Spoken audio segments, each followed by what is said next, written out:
सरस्वती नमः। स्वस्ति श्री गुरुचरण कमलेभ्यो नमः। वक्रतुंड महाकाय सूर्यकोटि समप्रभा निर्विघ्नं कुरु मे देव सर्वकार्येषु सर्वदा।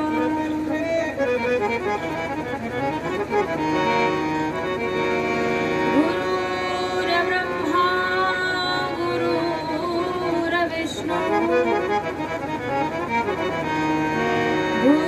गुरुर्देवो महेश्वरा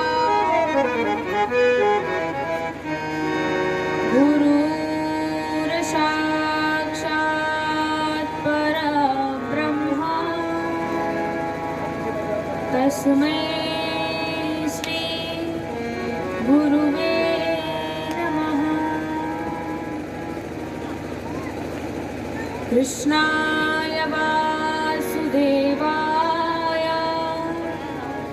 हरये परमात्मने प्रणतक्लेशनाशाय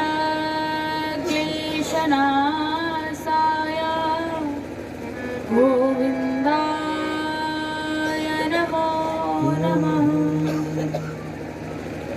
नारायणं नमस्कृत्यं नरं चैव नरोत्तमं देवीं सरस्वतीं व्यासं ततो जयमुदीरये। जय जय श्री राधा रमण, जय जय नवल किशोर, जय गोपी चित चोर प्रभु, जय जय माखन चोर। अपने अपने धरन की सब काहू को पी, तुम्हें पीर सब धरन की धन्य धन्य रघुवीर। बोलिए शिवा के बिहारी लाल की जय हो, श्री राधा रानी की जय हो, श्रीमद् भागवत महापुराण की, श्री व्यास जी महाराज की जय हो, श्री सुखदेव भगवान की जय हो। जय जय श्री राधे। आइए सभी लोग मिलकर के भगवान का नाम संकीर्तन और फिर आगे कथा।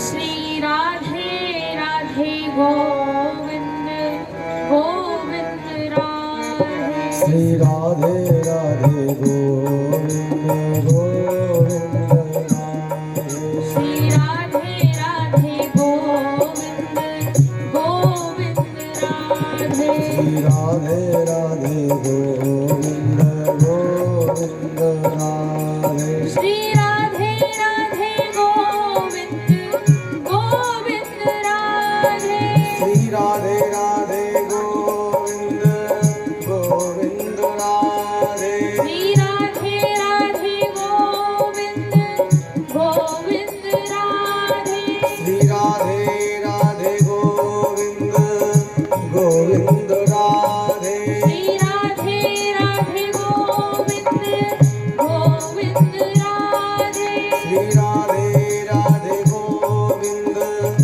गोविंद राधे, श्री राधे राधे गोविंद गोविंद राधे, श्री राधे राधे गोविंद गोविंद राधे। जय राधे राधे गोविंद गोविंद राधे, जय राधे राधे गोविंद गोविंद राधे।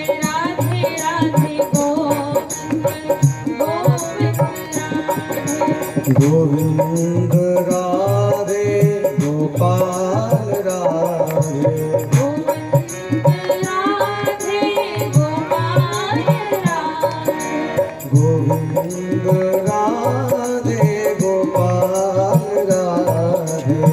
गोविंद राधे गोपाल राधे गोविंद राधे राधे गोपाल राधे गोविंद राधे राधे गोपाल राधे गोविंद राधे राधे गोपाल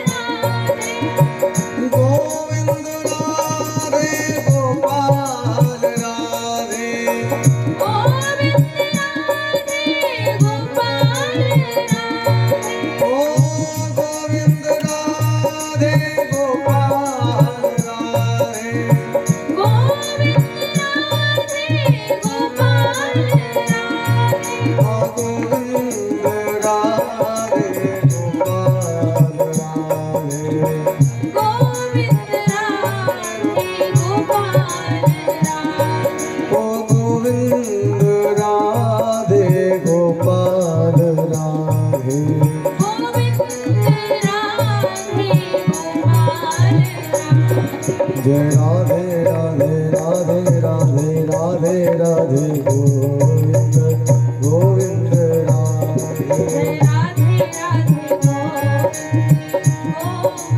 राधे गोविंद राधे गोपाल राधे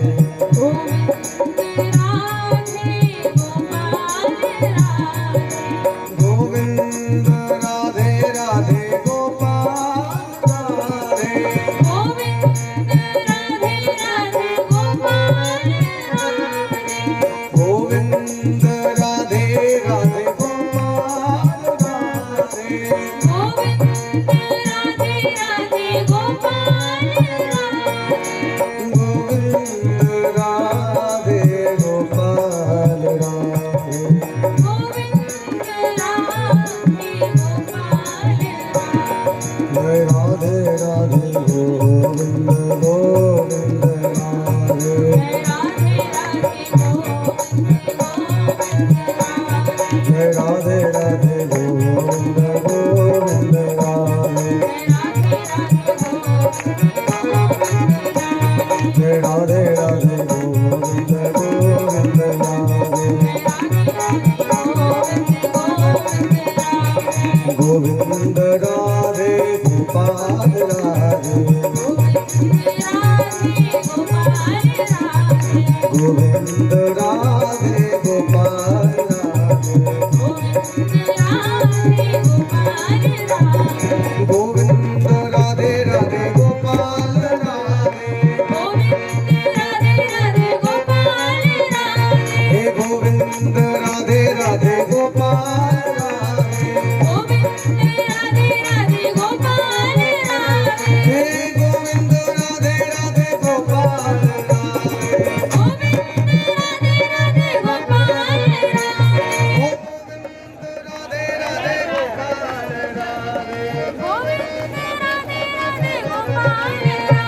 हे गोविंद राधे गोपाल राधे जय राधे राधे राधे राधे राधे राधे गोविंद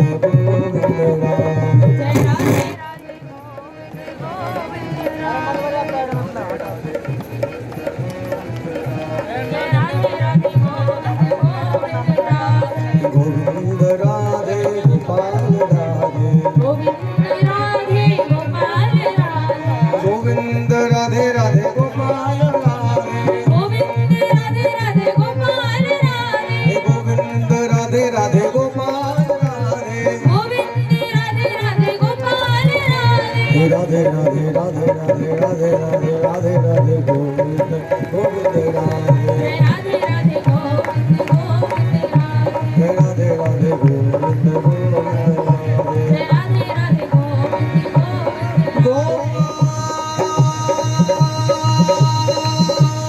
गोपाल राधे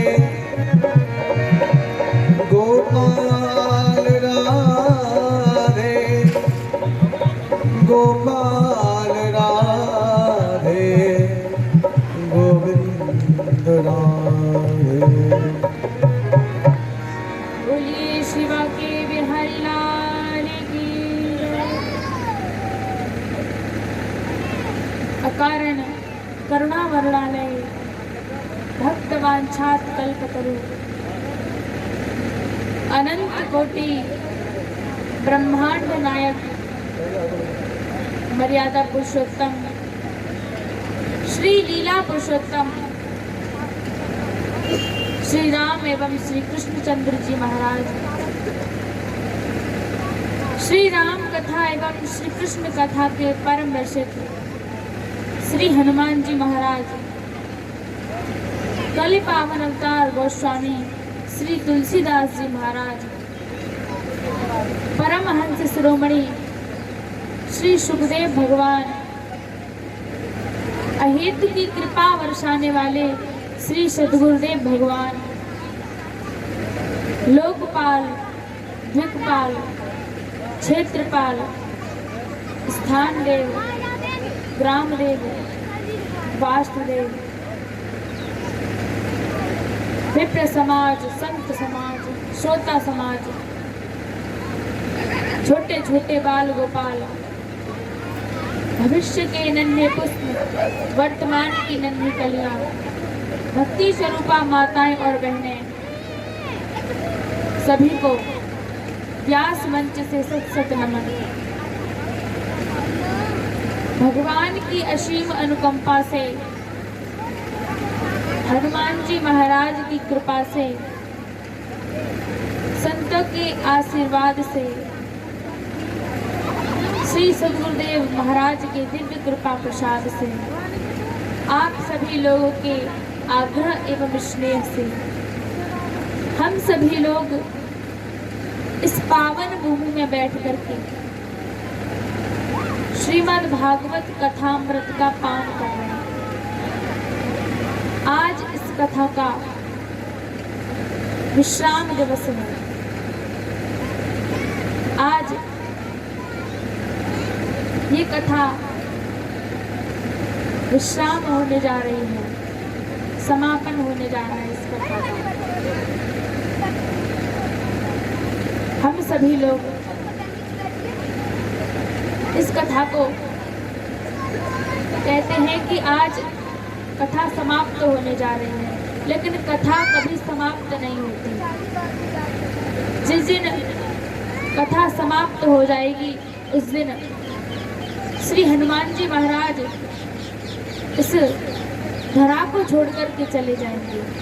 इसलिए ना कभी कथा खत्म होगी और ना ही श्री हनुमान जी महाराज इस धरा को छोड़ करके जाएंगे। तो हम लोगों ने पूर्व प्रसंग में श्रवण किया था कि भगवती रुक्मिणी का विवाह द्वारकाधीश से हुआ और समय आने पर रुक्मिणी जी ने एक प्रद्युम्न नाम के पुत्र को जन्म दिया। प्रद्युम्न कामदेव के अंश अवतार हैं। शंकर जी की तीसरी दृष्टि पड़ते ही ये भस्म हो गए थे। तब इनकी पत्नी रति रोती हुई शंकर जी के पास आई और कहने लगी, प्रभु मैं अपने पति के बिना जीवित नहीं रह सकती हूँ। तब शंकर जी ने कहा कि तुम्हारा पति श्री कृष्ण का प्रथम पुत्र बन के आएगा और तभी तुम अपने पति से मिल पाओगे। तब वह रति माया देवी का भेष रख करके शंबरासुर के यहाँ रहने लगी। प्रद्युम्न रुक्मिणी जी के पुत्र बनकर के उत्पन्न हुए। शंबरासुर को पता चला कि प्रद्युम्न के हाथों ही मेरी मृत्यु होगी, तो सूटिका ग्रह से ही प्रद्युम्न का हरण करवा लिया और उन्हें नदी में फेंक दिया। नदी में एक मछली ने उन्हें निगल लिया। जब एक मछुआरा मछली पकड़ने के लिए आया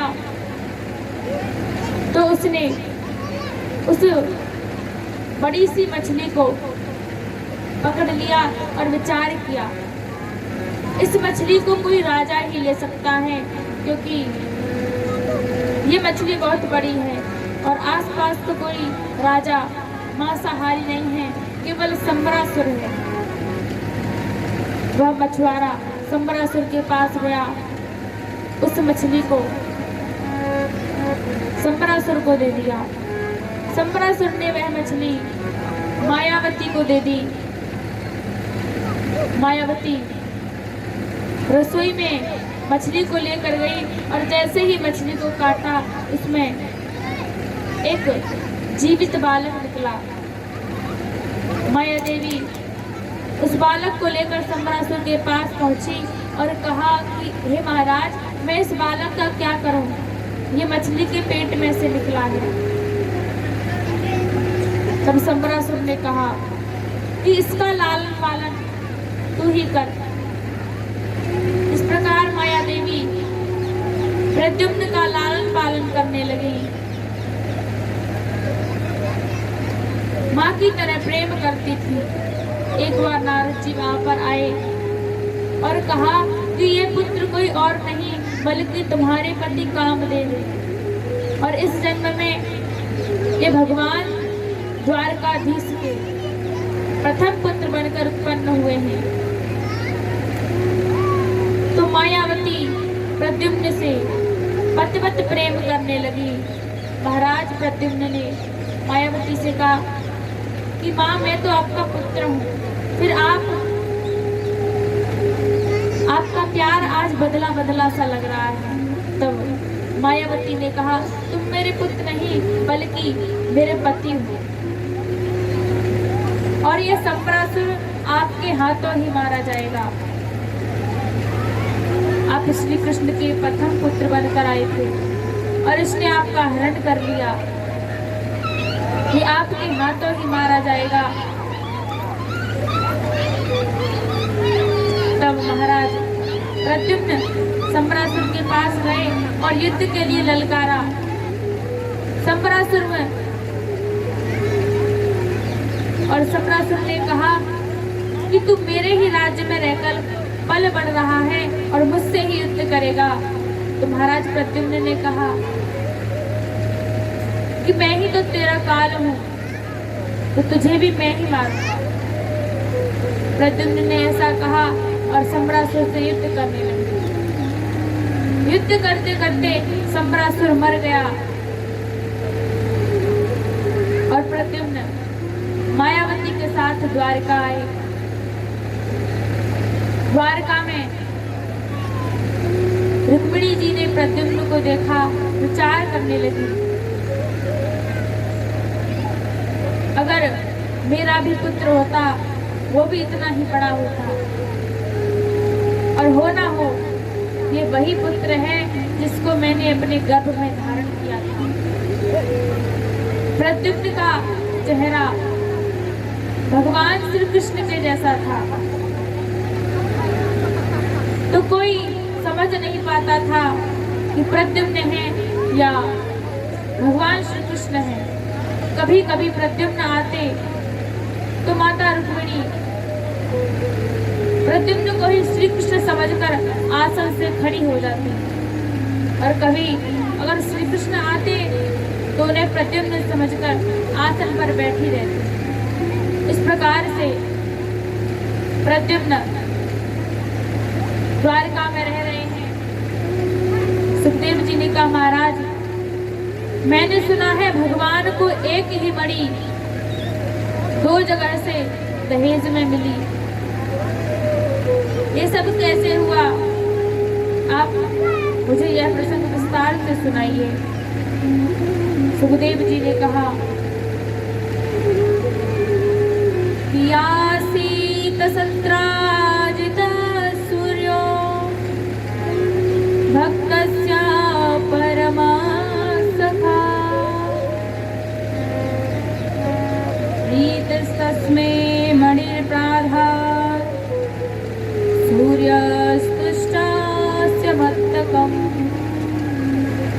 सुखदेव जी ने कहा, राजन, संबरासुर नाम का एक राजा था, सत्राजित नाम का एक राजा था। वह भगवान सूर्य का बहुत बड़ा भक्त था। भगवान सूर्य की बहुत पूजा किया करता था। एक बार भगवान सूर्य ने प्रकट होकर इसे एक मणि दी, जिसका नाम सिमंतक मणि था, जो नित्य 8 भार सोना दिया करती थी। एक बार सत्राजित उस मणि को पहन करके द्वारका आया और भगवान से कहा कि मेरी पुत्री सत्यभामा बहुत ही सुंदर है, तुम मेरी पुत्री से विवाह कर लो और मैं तुम्हें ये मणि दहेज में दे दूंगा। भगवान ने कहा कि हम तुम्हारी पुत्री से विवाह तो नहीं करेंगे, लेकिन अगर आप इस मणि की सुरक्षा करना चाहते हैं तो इसे हमारे राजकोष में रखवा दीजिए। सत्राजित ने ऐसा नहीं किया और उस मणि को लेकर के अपने राज्य में आ गया। सत्राजित का एक भाई था प्रसेनजित। एक बार प्रसेन इस मणि को पहन करके जंगल में शिकार खेलने के लिए गया। जंगल में अश्व समेत प्रसेन को एक सिंह ने मार दिया और वह मणि छीन कर ले गया। कुछ दूर जाने पर उस सिंह को भी एक भालू ने मार दिया और उस मणि को लेकर के चला गया। जब प्रसेन अपने घर बहुत दिनों तक नहीं लौटा तो सत्राजित ने अपनी पत्नी से जाकर कहा कि प्रसेन को शिकार खेलने के लिए गए हुए बहुत दिन हो गए, लेकिन वो अभी तक नहीं आया है। हो ना हो, मुझे लगता है उसको किसी ने मार दिया। और मारा किसने? द्वारकाधीश ने, क्योंकि वही मुझसे यह समंतक मणि मांग रहे थे। क्या पता उन्होंने मणि के लोभ में मेरे भाई प्रसेन को मार दिया। अब तो सत्राजित की पत्नी बाहर गई, दासियों से कहने लगी कि प्रसेन मर गया है और उसको कृष्ण ने ही मारा है, द्वारकाधीश ने ही मारा है। अब उस दासी ने दूसरी दासी से कहा कि प्रसेन को द्वारकाधीश ने ही मारा है, मेरे पति ने देखा था। इस प्रकार सत्राजित ने तो केवल भगवान पर शंका की थी, लेकिन वह दासी सीधा सीधा आरोप भगवान पर लगा रही है। जब भगवान को पता चला, भगवान सत्राजित के पास आए और कहा कि क्या तुम्हारे भाई को हमने ही मारा है? सत्राजित ने कहा कि हमने कब कहा कि हमारे भाई को आपने ही मारा है? भगवान ने कहा कि फिर ये सब क्या है? सत्राजित ने कहा, प्रभु मैंने तो केवल आपके ऊपर शंका की थी। भगवान ने कहा, अगर विश्वास ना हो तो चलो मैं भी तुम्हारे भाई को खोजने के लिए तुम्हारे साथ चलता हूँ। भगवान सत्राजित के साथ जंगल में आए, प्रसेन को खोजने लगे। थोड़ी आगे बढ़े तो एक जगह पर प्रसेन के वस्त्र पड़े हुए थे। भगवान ने देखा, थोड़ी आगे बढ़े, सिंह के चिन्ह दिखाई पड़े। थोड़ी और आगे बढ़े तो वहां पर सिंह के चिन्ह नहीं बल्कि सिंह तो मरा पड़ा है, भालू के चरण चिन्ह दिखाई पड़े। भगवान उस चरण चिन्हों के सहारे आगे बढ़े तो वह चरण चिन्ह एक गुफा में जा रहे थे। भगवान उन्हीं चरण चिन्हों के सहारे से गुफा में गए। और उस गुफा में जाकर के सत्यराजित से कहा कि तुम भी मेरे साथ चलो। सत्यराजित ने कहा कि द्वारकाधीश, मैं तुम्हारे साथ नहीं जाऊंगा। अगर तुमको जाना है तो तुम जाओ, क्योंकि इसमें जो भालू रहता होगा पता नहीं कितना शक्तिशाली होगा, इसलिए मैं तुम्हारे साथ नहीं जाऊंगा। जब उसने इतने बड़े सिंह को मार दिया तो वो हमारा क्या करेगा? अगर तुम्हें जाना है तो तुम जाओ, लेकिन मुझे नहीं जाना। भगवान ने कहा ठीक है, तुम नहीं जाओगे तो मेरा इंतजार करना बाहर खड़े होकर। अगर 15 दिन तक मैं लौट आया तो ठीक है, अगर नहीं आया तो समझ लेना कि मैं भी नहीं रहा। सत्यराजित ने स्वीकार कर लिया। भगवान गुफा में गए। वहां पर जामवंत की पुत्री जामवंती उस स्यमंतक मणि से खेल रही। भगवान गए। भगवान को देखते ही वह रोने लगी। उसका रुदन सुन के सत्यराजित उसका रुदन सुन के जामवंत जी बाहर आए और भगवान से बिना कुछ बोले, बिना कुछ सुने युद्ध करने लगे। भगवान भी उनसे युद्ध करने लगे और युद्ध करते करते भगवान ने जामवंत जी को एक घूसा मारा। जामवंत जी व्याकुल हो गए और विचार करने लगे, मुझे एक ही घूसे में इस प्रकार व्याकुल कर देने वाला कौन हो सकता है? केवल रघुनाथ ही जो थे मुझे एक ही घूसे में व्याकुल कर देते, नहीं तो इतना शक्तिशाली इस संसार में कोई है ही नहीं जो मुझे व्याकुल कर दे। पूछने लगे, हे प्रभु आप कौन हो? तो भगवान ने कहा, मैं हूं तो रघुनाथ, लेकिन आज यदुनाथ बन करके आया। जामवंत जी ने कहा, प्रभु आप अपने आने का कारण बताइए। भगवान ने कहा कि आपकी पुत्री जिस मणि से खेल रही है वह मणि आप मुझे दे दीजिए। जामवंत जी ने कहा, प्रभु यह मणि मैं उसी को दूंगा जो मेरी पुत्री से विवाह करेगा, और मुझे लगता है कि आपका विवाह तो हो गया है और आप तो विवाह करोगे नहीं। भगवान ने कहा कि ये त्रेता युग नहीं है कि जो कि मर्यादा के अनुसार एक ही पत्नी होनी चाहिए। द्वापर युग है, जितनी भी पत्नी हो जाए वो सब कम है। ऐसा सुनकर जामवंत जी ने अपनी पुत्री सत्यभामा जामवंती का हाथ भगवान के हाथों में दिया और उन्हीं के साथ में वह मणि भी दी। भगवान उस मणि को लेकर के द्वारका पहुंचे। जामवंत से विवाह किया और वह मणि सत्यराजित के हाथों में दे दी। सत्यराजित उस मणि को लेकर के आए और सभी राज्य के लोग सत्यराजित को धिक्कारने लगे, दोष देने लगे। सत्यराजित शर्मिंदा हुआ और भगवान के पास गया और कहा कि हे प्रभु आप मेरी पुत्री सत्यभामा का विवाह कर लीजिए और मैं उसके बदले में आपको ये मणि दे दूंगा, इससे मुझे कोई दोष न लगाएगा। भगवान ने कहा ठीक है।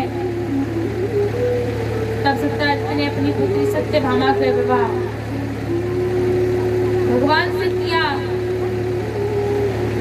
भगवान को दहेज में मणि देने लगे, भगवान ने मना कर दिया और कहा कि इस मणि को हम नहीं लेंगे। अगर सुरक्षा करना चाहते हो तो राजकोष में रखवा दो और इससे जो भी सोना निकले उसको आप ले लेना। सत्यराजित उस मणि को लेकर अपने राज्य में आए। तभी राज्य के लोग, तभी कृतवर्मा और शतधनवा सत्यराजित पर क्रोध करने लगे, विचार करने लगे इसे कैसे मारे, क्योंकि इसने संकल्प किया था हमसे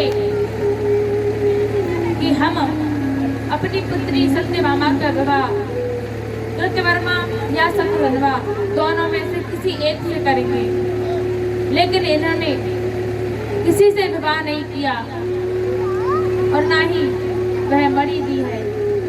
इसलिए शतधनवा ने एक दिन सत्यराजित को मार दिया। अपने पिता की मृत्यु को सुनकर के सत्यभामा भगवान के पास आई, सारा वृत्तांत सुनाया। भगवान क्रोधित हो गए, शतधनवा से युद्ध करने के लिए द्वारका आए। अब शतधनवा भयभीत हो गया और भागने लगा। कृतवर्मा के पास आया, बोला मेरी रक्षा करो। कृतवर्मा ने कहा कि मैं नारायणी सेना का प्रधान सेनापति हूँ, मैं तुम्हारी रक्षा नहीं कर सकता। उसके बाद शतधनवा अक्रूर जी के पास गया, बोला मेरी रक्षा करो। अक्रूर जी ने कहा कि मैं भी तुम्हारी रक्षा नहीं कर सकता। शतधनवा ने कहा तो फिर मैं क्या करूं, इस मणि का क्या करूं? अक्रूर जी ने कहा कि ये मणि आप मुझे दो और यहाँ से भागो। शतधनवा ने भगवान को वह मणि, अक्रूर जी को मणि दी और वहां से भागने लगा। मिथिला के पास जाकर शतधनवा के घोड़े थक गए। भगवान ने वहीं पर जाकर शतधनवा को पकड़ लिया और उसका वध कर दिया। मणि देखने लगे, जब मणि कहीं नहीं मिली तब तक दाऊ दादा आ गए। भगवान ने दाऊ दादा से कहा भैया मणि तो कहीं मिली नहीं है। दाऊ दादा विचार करने लगे, मुझे पता है कन्हैया ने ही मणि ली है, लेकिन ये मुझे क्यों देगा? ये तो अपनी पत्नियों को इस मणि ले जाकर देगा। इसलिए दाऊ दादा ने भगवान से कहा कि कन्हैया तुम द्वारका जाओ, मैं मिथिला जा रहा हूँ। यहाँ के राजा हमें बहुत दिन से याद कर रहे हैं, लेकिन जब आज हम आ ही गए हैं तो क्यों ना इनसे मिलकर आ जाएं। बलराम जी मिथिला चले गए। भगवान समझ गए कि बलराम जी मिथिला क्यों गए। इधर अक्रूर जी उस मणि को लेकर के काशी पहुंचे। वहां पर बड़े बड़े अश्वमेध यज्ञ कराने लगे।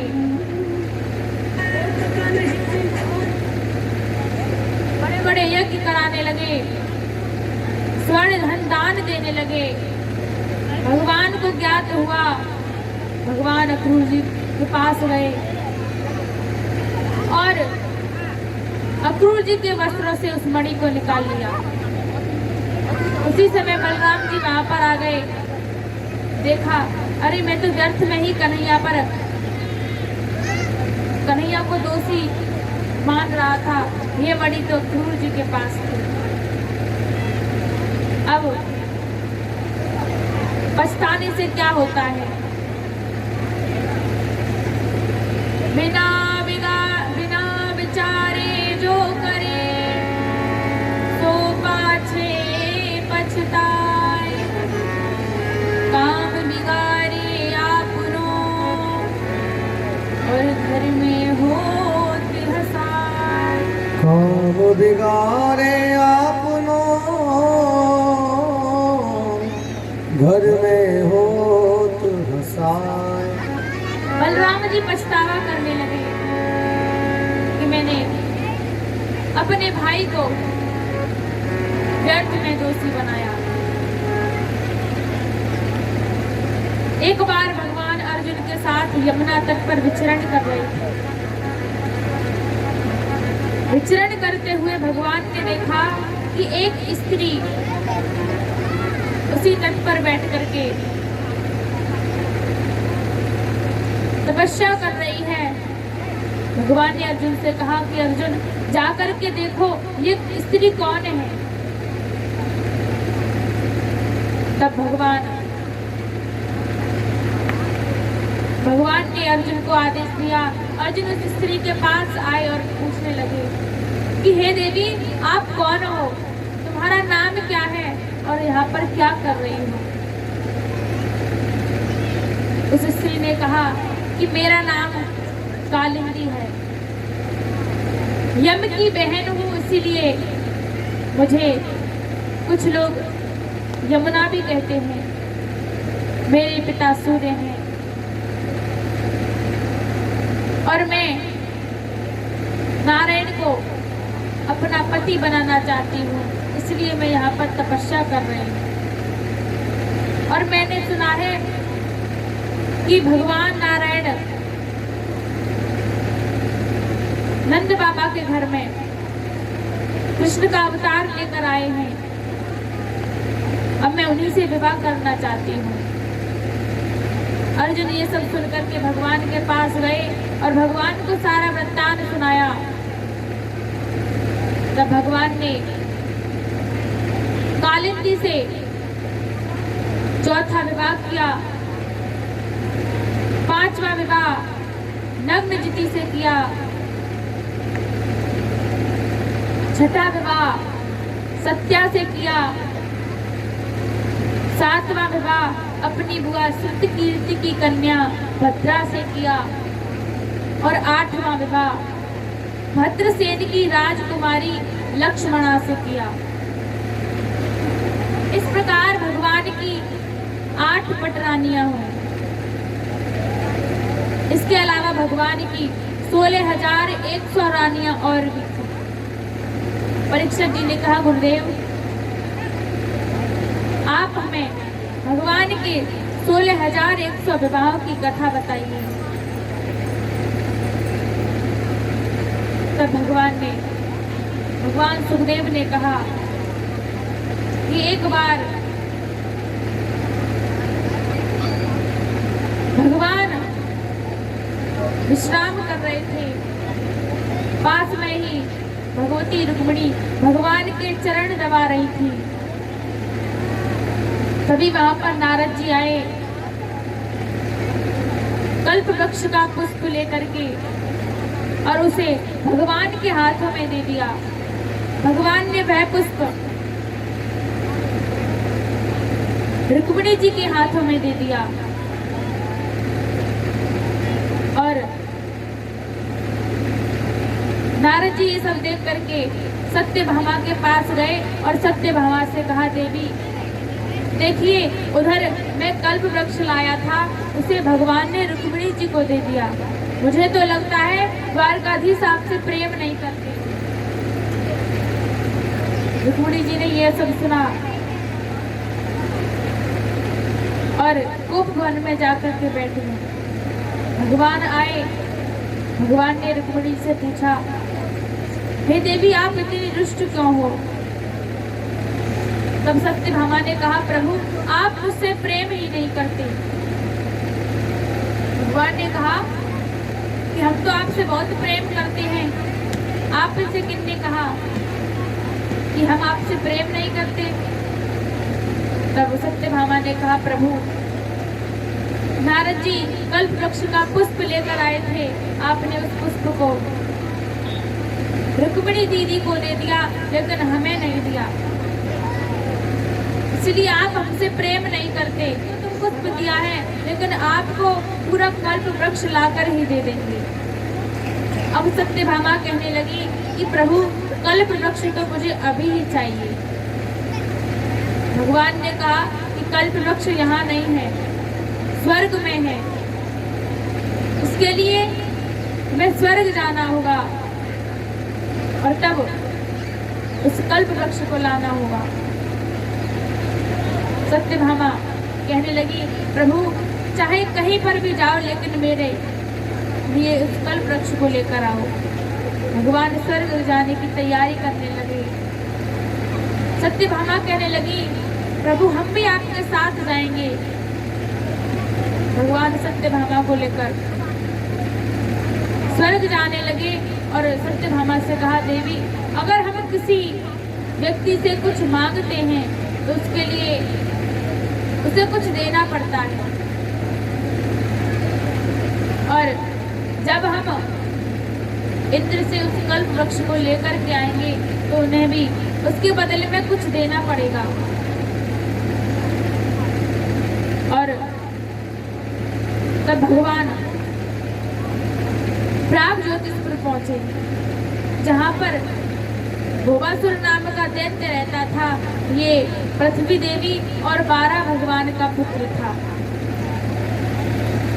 इसने माता आदिति के कुंडल, देवताओं का मणिपर्वत,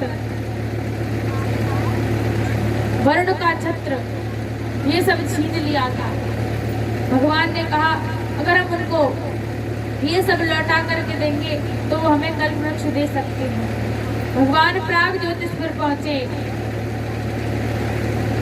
वहां पर भोगासुर ने संकल्प किया हुआ था कि मैं लाख कन्याओं से विवाह करूंगा, इसलिए उसे जो भी सुंदर कन्या दिखाई पड़ती उसे ही पकड़ कर ले आता।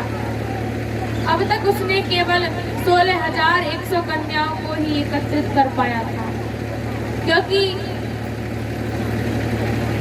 अगर वो कन्याओं को एकत्रित करता तब तक उसमें से कोई तो मर जाती, कोई वृद्ध हो जाती,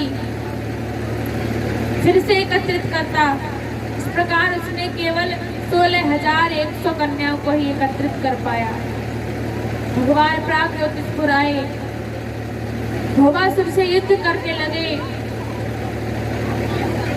भोगासुर का सर काट दिया और तब पृथ्वी देवी भगवान की स्तुति करने लगी। भगवान की स्तुति करने लगी कि नमः पंकज नाभाय, नमः पंकज मालिने, नमः पंकज नेत्राय, नमस्ते पंकजाघ्रये। हे प्रभु, आप मेरी स्तुति को स्वीकार कीजिए। भगवान ने पृथ्वी देवी की स्तुति को स्वीकार किया। उन स्त्रियों तेरी अखियाँ हैं जादू भरी,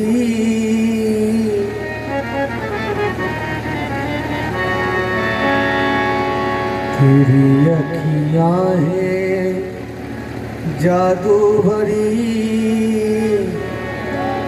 बिहारी जी में कब से खड़ी। तेरी अखियाँ हैं जादू भरी, बिहारी जी में कब से खड़ी। तेरी अखियाँ हैं जादू भरी,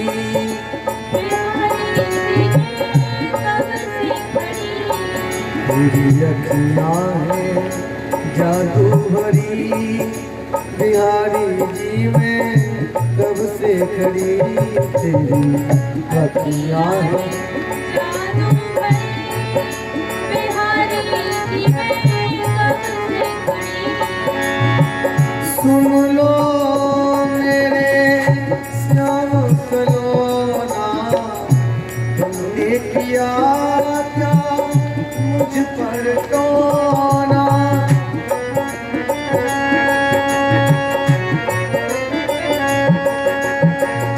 सुन लो मेरे श्याम सलोना, तुमने किया क्या मुझ पर टोना, मुझ पर टोना। तेरे द्वारे पे तेरे द्वारे पे आन पड़ी बिहारी जी मैं कब से खड़ी तेरी अखियाँ है जादू भरी बिहारी जी मैं कब से खड़ी।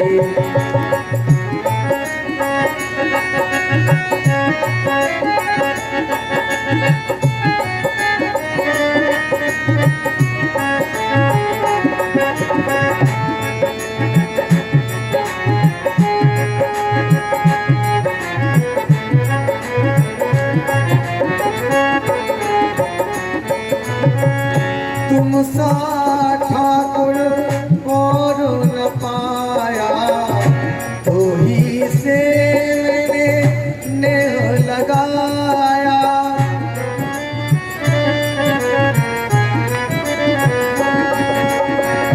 तुम सा ठाकुर और न पाया तो ही से मैंने नेह लगाया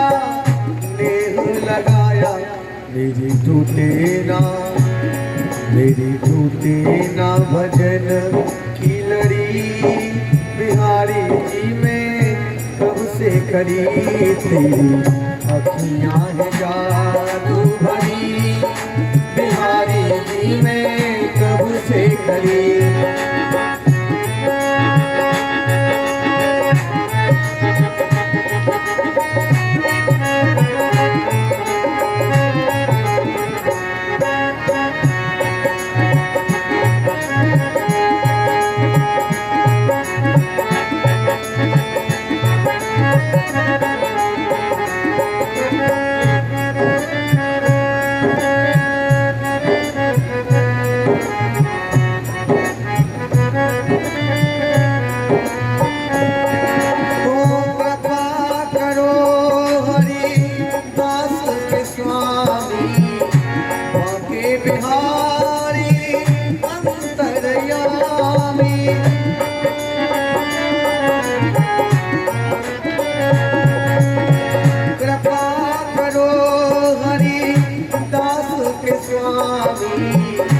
बाके बिहारी अंतर्यामी अंतर्यामी तेरे द्वारे पे आए पड़ी बिहारी जी में कब से खड़ी तेरी अखियाँ है जादू भरी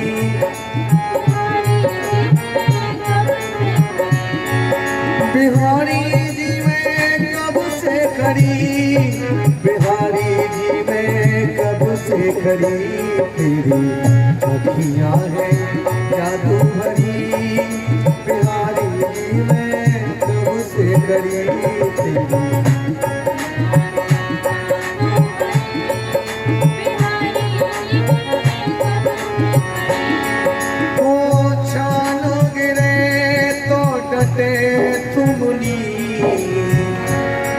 आसमान गिरे तो डटे कहो कैसे चानो गिरे तो डटे तुमनी आसमान गिरे तो डटे कहो कैसे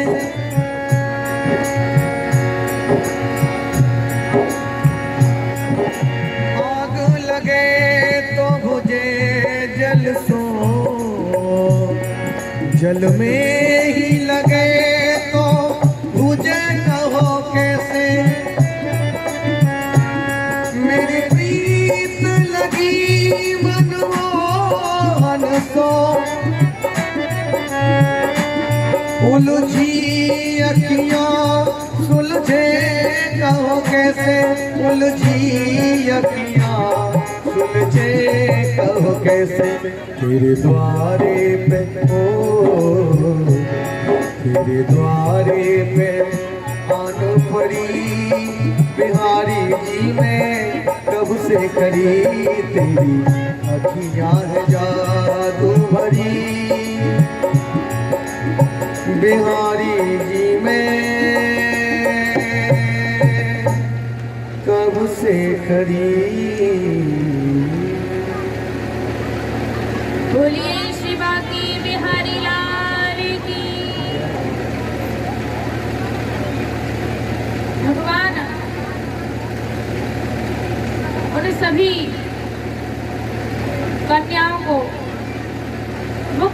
बुलाते हैं और उनसे कहते हैं कि अब तुम सभी अपने अपने घर चली जाओ।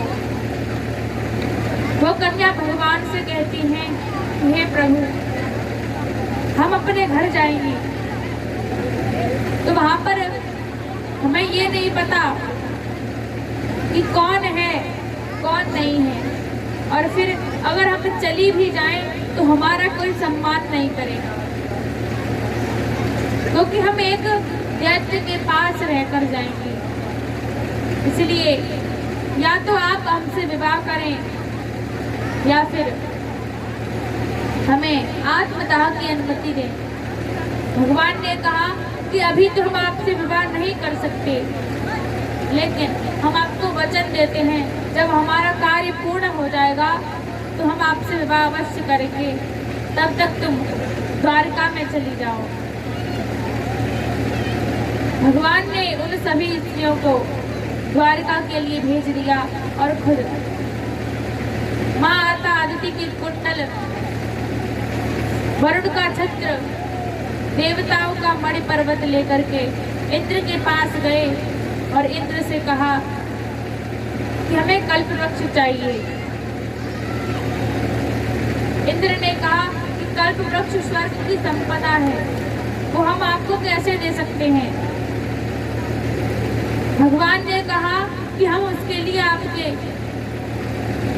सामान को आपको प्रदान कर रहे हैं, इसलिए आप हमें ये कल्प वृक्ष दीजिए। इंद्र ने कहा कि पहले हम सची से पूछ कर आते हैं, तब आपको इस कल्प वृक्ष को देंगे। इंद्र सची के पास गए, पूछा कि द्वारकाधीश कल्प वृक्ष लेने के लिए आए हैं। इंद्र ने कहा कि द्वारकाधीश है तो क्या करें, कल्प वृक्ष स्वर्ग की संपदा है और ये हमें अत्यधिक प्यारा है, हम इसे कैसे दे सकते हैं, इसलिए हम उन्हें ये कल्प वृक्ष नहीं देंगे। इंद्र ने आकर भगवान से मना कर दिया कि सची तो कल्प वृक्ष के लिए मना कर रही हैं। भगवान ने कहा कल्प वृक्ष तो मैं लेकर जाऊंगा, इसके लिए मुझे बल का प्रयोग ही क्यों न करना पड़े। ऐसा कहकर भगवान ने गरुड़ को आदेश दिया। गरुड़ ऐरावत हाथी से युद्ध करने लगे। तब इंद्र भयभीत हो गया और कहा कि प्रभु आप इस कल्प वृक्ष को ले जाइए। तब इंद्र ने वह कल्प वृक्ष भगवान को दिया। भगवान उस कल्प वृक्ष को लेकर आए, सत्यभामा के आंगन में लगाकर वह कल्प वृक्ष सत्यभामा के आंगन में लगा दिया और भगवान द्वारका में निवास करने लगे। आगे उषा और अनिरुद्ध का विवाह हुआ। जामवंती नंदन सांब ने लक्ष्मणा से विवाह किया। भगवान ने जरासंध की कैद से राजाओं को मुक्त करवाया। युधिष्ठिर जी का अश्वमेध यज्ञ कराया। अपने हाथों से अग्र पूजा की और बलराम जी ने रुक्मी का वध किया। भगवान ने शिशुपाल का वध किया, दंतवृत्त का वध किया। तब परीक्षित जी ने कहा, गुरुदेव आपने मार काट वाली कथाएं तो बहुत सुना दी, लेकिन अब आप किसी भगवान के भक्त की कथा सुनाइए। तब सुखदेव जी ने कहा कि मैं आपको भगवान के एक निर्धन भक्त की कथा सुनाने जा रहा हूँ और इस चरित्र को सुदामा चरित्र कहते हैं। यह चरित्र नरोत्तम दास जी ने काव्य और छंद में बड़े ही सुंदर ढंग से लिखा है और हम सभी लोग इस चरित्र को श्रवण करेंगे। श्री नरोत्तम दास जी लिखते हैं,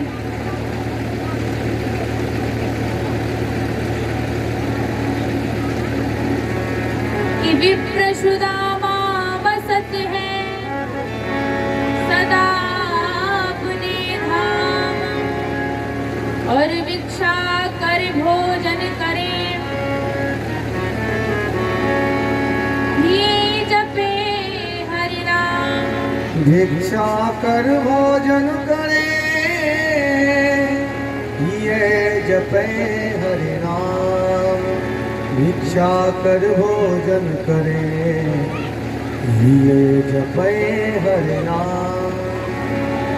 सुदामा नाम के ब्राह्मण अपने धाम में रहते हैं, बहुत ही निर्धन हैं, धन का अभाव है, भिक्षा मांग मांग करके अपना पेट भरते हैं।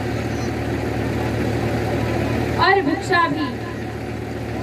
भिक्षा मांगने का भी एक नियम है कि नित्य प्रति भगवान की पूजा के बाद भिक्षा मांगने जाते हैं, केवल 5 घर से ही भिक्षा मांगते हैं।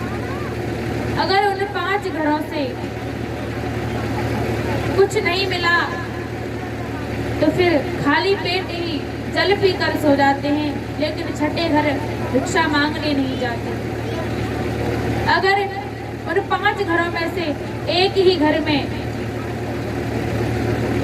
पर्याप्त भोजन मिल गया तो दूसरे घर मांगने नहीं जाते। ये नहीं सोचते कि एक घर से इतना मिल गया तो दूसरे घर से भी मांग लें, किसी और दिन के लिए हो जाएगा।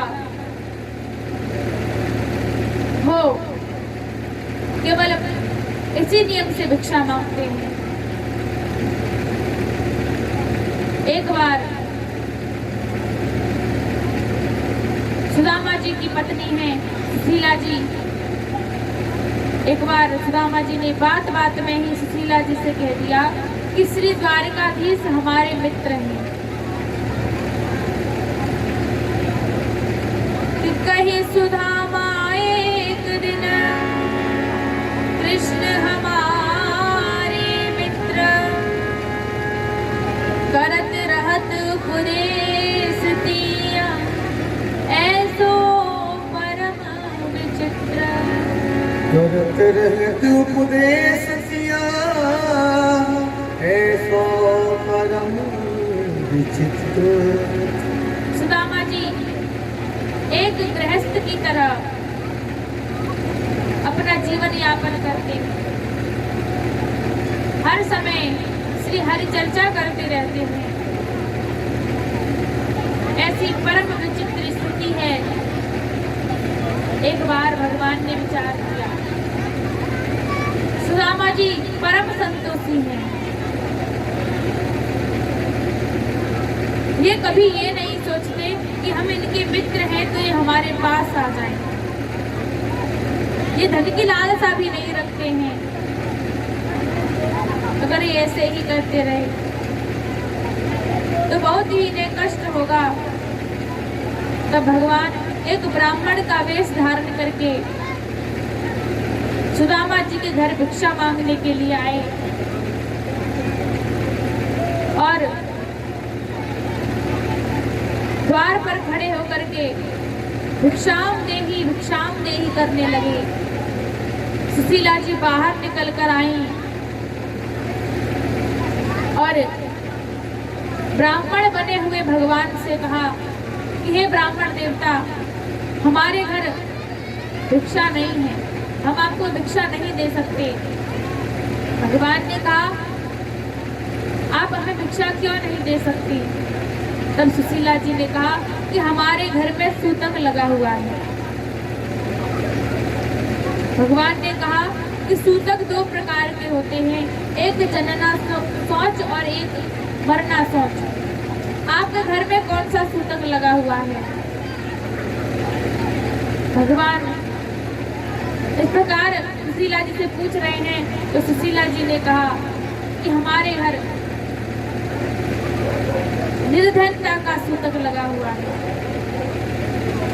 हमारे घर ना धन है ना खाने को भोजन है, तो हम आपको किस प्रकार की भिक्षा प्रदान करें। तब ब्राह्मण बने हुए भगवान ने से सुशीला जी से कहा कि हमने सुना है कि आपके पति के मित्र श्री द्वारकाधीश हैं, इतने बड़े राजा के मित्र होने के बाद भी आप लोग इस प्रकार दुख पा रहे हैं। आपको तो अपने पति को द्वारका भेज देना चाहिए, कम से कम द्वारकाधीश आपके लिए रहने के लिए स्थान, खाने के लिए भोजन तो देंगे। सुशीला जी को ये पता चला, भगवान सुशीला जी से ये सब कह करके चले गए। सुशीला जी ने एक बार सुदामा जी से कहा, हे स्वामी, द्वारकाधीश परम हितैषी हैं, अनाथों के नाथ हैं, सबके संकट को दूर कर देते हैं। उनके यहाँ पर जो कोई भी जाता है खाली हाथ लौट कर नहीं आता है। तो आप भी द्वारका चले जाइए और अपने मित्र से मिलने, कम से कम वो हमारे लिए कुछ धन तो देंगे, खाने के लिए कुछ भोजन तो देंगे। पिया जाओ द्वारिका धाम, रहे तेरे बालापन को याद।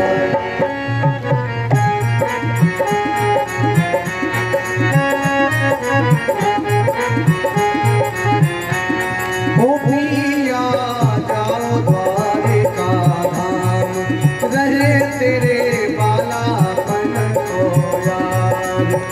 बालापन को यार, रहे तेरे बालापन को यार। ओ पिया जाओ द्वारिका धाम, रहे तेरे बालापन को यार।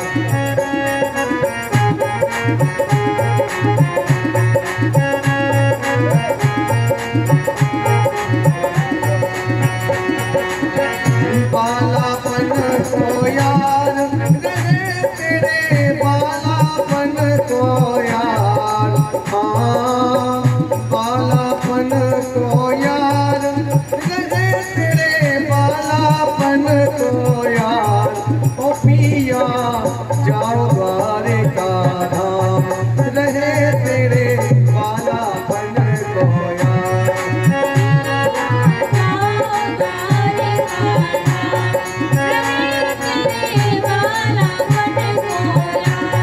ओ पिया जाओ द्वारिका धाम, रहे तेरे बालापन को यार।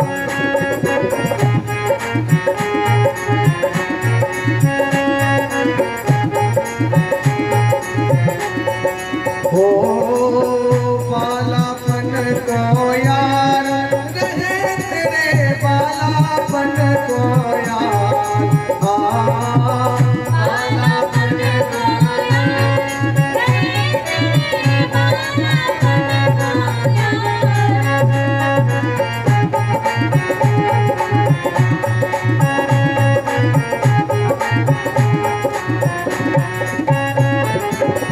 जल्दी पिया द्वारिका जाओ,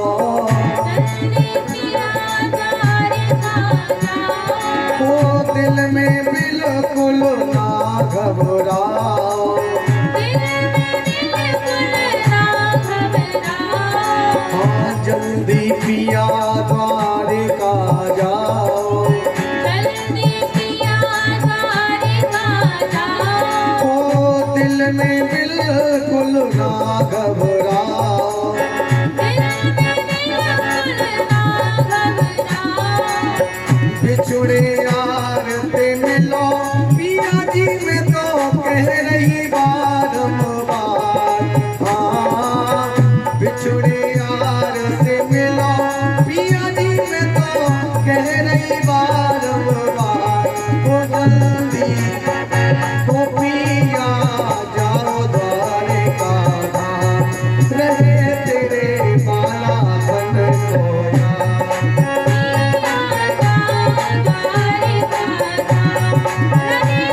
संकट तेरा सब ही हरेंगे,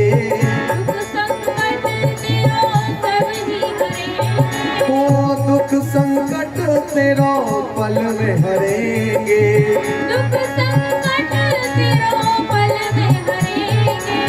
भव से नैया पार करेंगे, ओ भव से नैया पार करेंगे,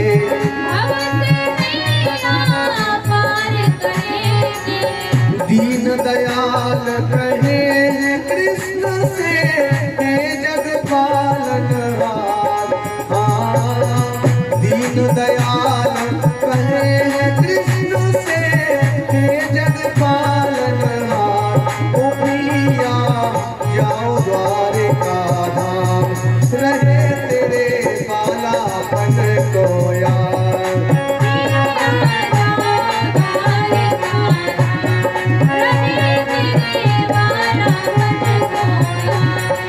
ओ बालापन को यार, रहे तेरे बालापन को यार,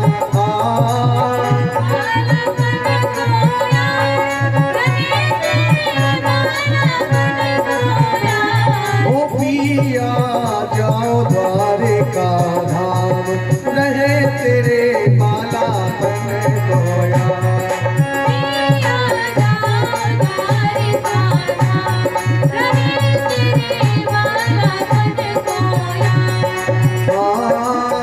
बालापन को यार, पिया जी तेरे बालापन को यार,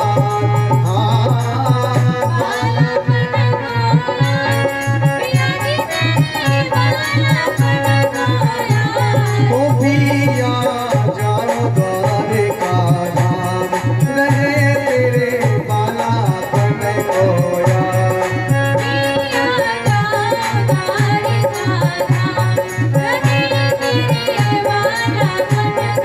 जय हो।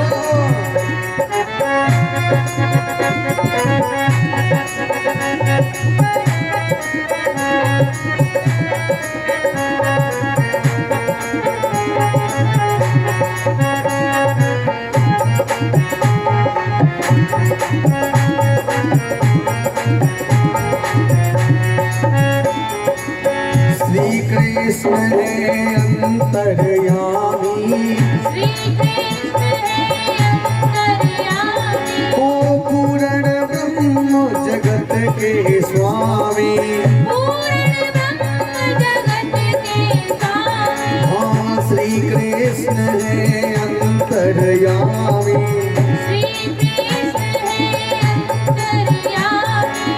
पूर्ण ब्रह्म जगत के स्वामी,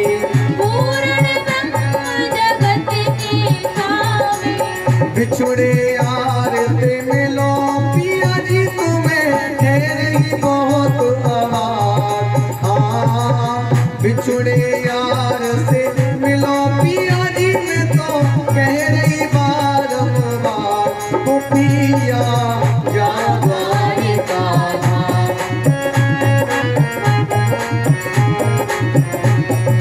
ओ बालापन को यार, रहे तेरे बालापन को यार,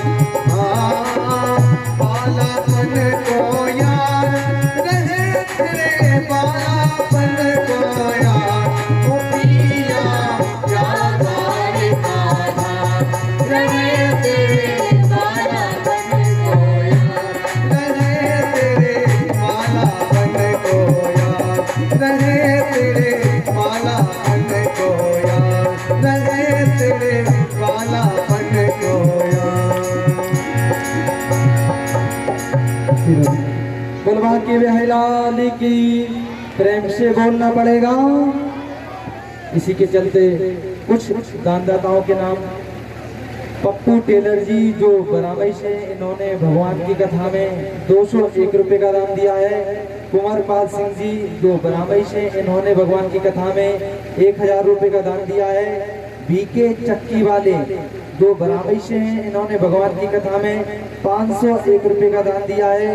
महावीर सिंह जी जो बराबई से हैं, इन्होंने भगवान की कथा में 101 रुपए का दान दिया है।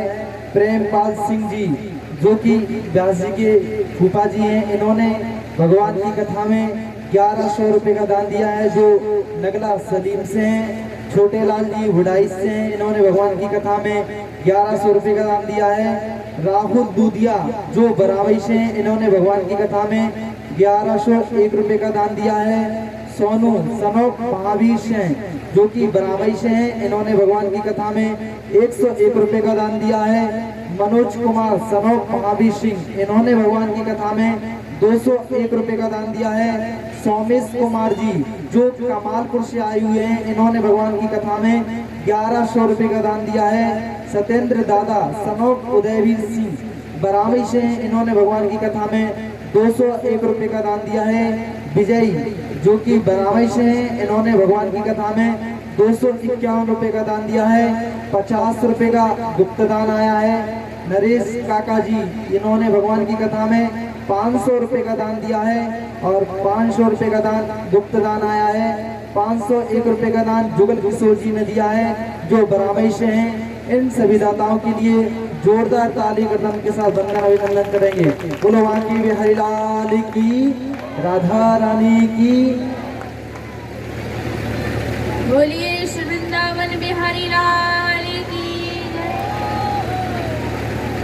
सुदामा जी सुशीला जी को समझा रहे हैं कि तुम तो बावरी हो गई हो जो मुझे द्वारका भेज रही हो। हमें जैसा मिल रहा है वैसे में ही हमें संतुष्ट रहना चाहिए,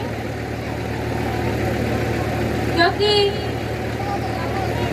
संत कहते हैं कि रूखी सूखी खाएंगे, ठंडा पानी पियो और देख पराई चुपड़ी मत ललचावे जी। देख पराई चुपड़ी मत ललचावे जी। जो हमें रूखी सूखी मिल रही है उसमें ही संतुष्ट हो जाओ। हमें जैसा मिल रहा है कम से कम हमारा पेट तो भर रहा है, जीवित तो है, भगवान का भजन तो कर रहे हैं।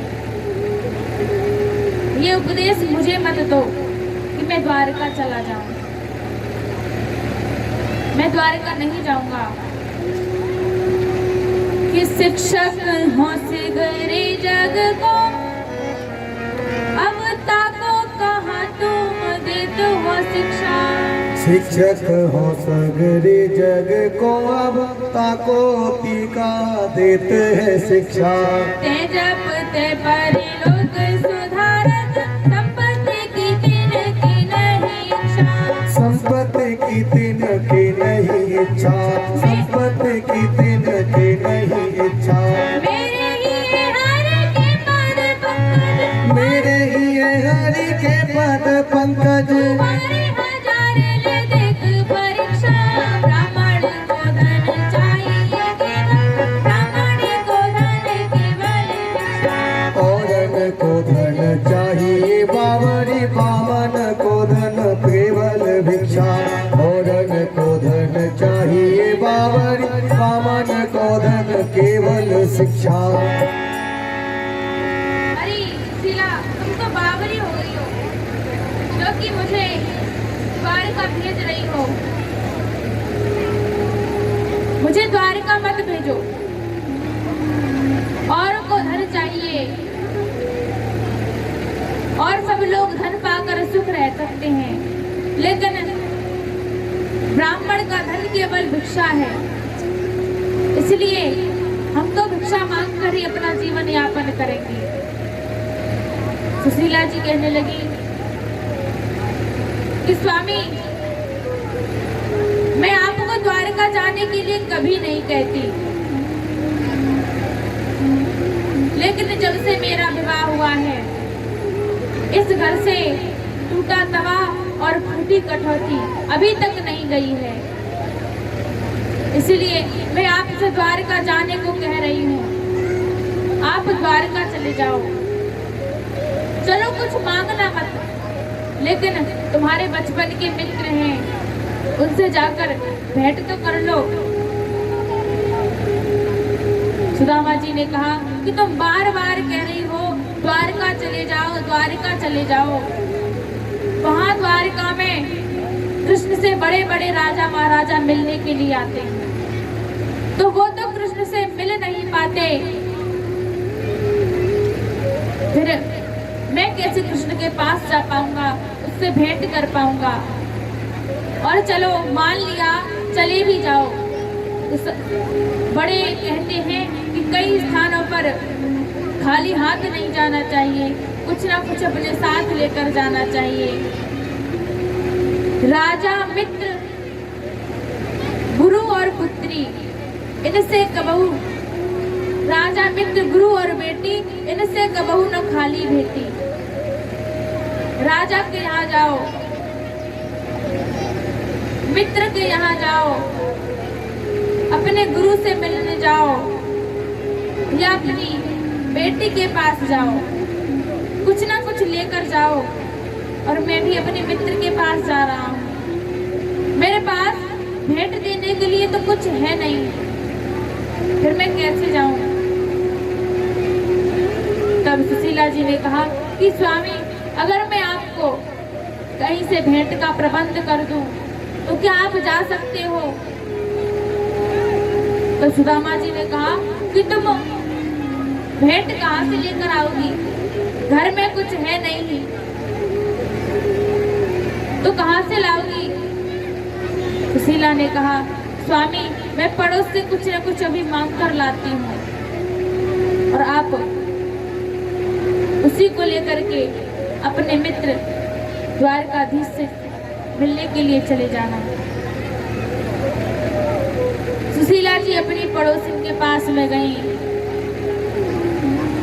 और 4 मुट्ठी चिवड़ा मांग करके ले आई। सुदामा जी को पोटली में बांध करके दे दिए और कहा कि आप अपने मित्र को भेंट स्वरूप ये चिवड़े दे देना। और हाँ, उनसे एक बात और कह देना कि 1 मास 2 पाख में 2 एकादशी होय, और मेरे घर गोपाल जू नित्य एकादशी होय। मेरे घर गोपाल जू नित्य एकादशी। स्वामी, उनसे मेरा एक संदेश सुना देना कि सभी के घर में 1 महीने में 2 बार एकादशी मनाई जाती है, लेकिन हमारे घर में रोज एकादशी होती है। और ये एक ऐसी एकादशी है कि इसका व्रत कभी कभी खुलता है। इसलिए आप जाकर के उनसे इतना और कह देना। सुदामा जी द्वारका की ओर चल पड़े और एक नदी के पास पहुंचे। वहां पर विचार करने लगे, मुझे नदी पार करना नहीं आता, और अगर नाव में बैठकर पार करूं तो उसको कुछ ना कुछ देना पड़ेगा, और मेरे पास ऐसा कुछ नहीं है जो मैं उसे दे दूं। अब वहीं बैठ करके विचार करने लगे। भगवान विचार कर रहे हैं, अगर सुदामा जी इसी प्रकार बैठे रहे तो द्वारका कभी नहीं आ पाएंगे। भगवान ने वहां पर नाविक का भेष रखा और खुद भगवान को नौका सुदामा जी को नौका पार कराने के लिए सुदामा जी के पास पहुंचे और कहा कि आप कहाँ जा रहे हो? हे ब्राह्मण देवता, हम आपको नदी पार करा दें। सुदामा जी ने कहा कि अगर तुम नदी पार कराओगे तो कुछ ना कुछ तुम अपना मोल मांगोगे, लेकिन मेरे पास तो कुछ है ही नहीं। भगवान ने कहा कि मुझे कुछ नहीं चाहिए, आप बस मेरी नाव में बैठ करके इस नदी को पार कर दीजिए। सुदामा जी उस नाव में बैठ गए। भगवान सुदामा जी को नदी पार कराने लगे। भगवान ने सुदामा जी को नदी पार कराई और फिर वहां से अंतर्ध्यान हो गए। अब सुदामा जी थक गए, एक वृक्ष के नीचे लेट गए और लेटे पता ही नहीं चला कब निद्रा आ गई, ब्रह्मा जी सो गए। भगवान विचार करने लगे, अगर ब्रह्मा जी इसी प्रकार धीरे धीरे आएंगे तो ब्रह्मा जी को यहाँ सुदामा जी को आने में पता नहीं कितने वर्ष लग जाएंगे, कितने महीने लग जाएंगे। इसलिए भगवान ने योग माया को आदेश दिया और कहा कि सुदामा जी को अपनी माया के प्रभाव से ला करके द्वारिका के इस द्वार पर लाकर लिटा दो। योग माया ने ऐसा ही किया। सुदामा जी को अपनी माया के प्रभाव से द्वारिका के द्वार पर ला करके लिटा दिया। सुदामा जी की निद्रा खुली, उस नगरी को देखा, विचार करने लगे, ये पूरी नगरी तो सोने की है, क्या पता मैं लंका में तो नहीं आ गया। और वहां के लोग देखे, जब तक किसी से बात ना करो कोई बात ही नहीं कर रहा है, सभी अपने अपने कार्य में व्यस्त हैं। मानो सुदामा जी किसी साधारण क्षेत्र में नहीं बल्कि स्वर्ग में हैं। ये सभी स्वर्ग के देवता हैं। तभी सुदामा जी के पास कुछ सैनिक आए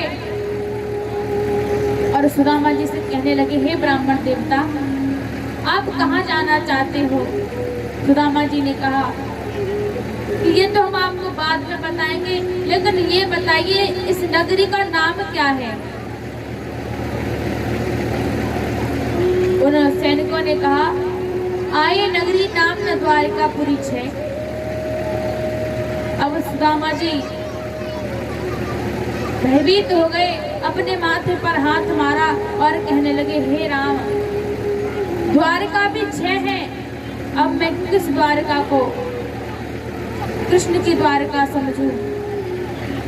कहाँ जाऊं? किस द्वारका में कृष्ण को ढूंढूं? तब सैनिकों ने कहा कि हे ब्राह्मण देवता, द्वारिका नगरी तो केवल एक ही है, लेकिन ये तो हमारी मातृभाषा थी।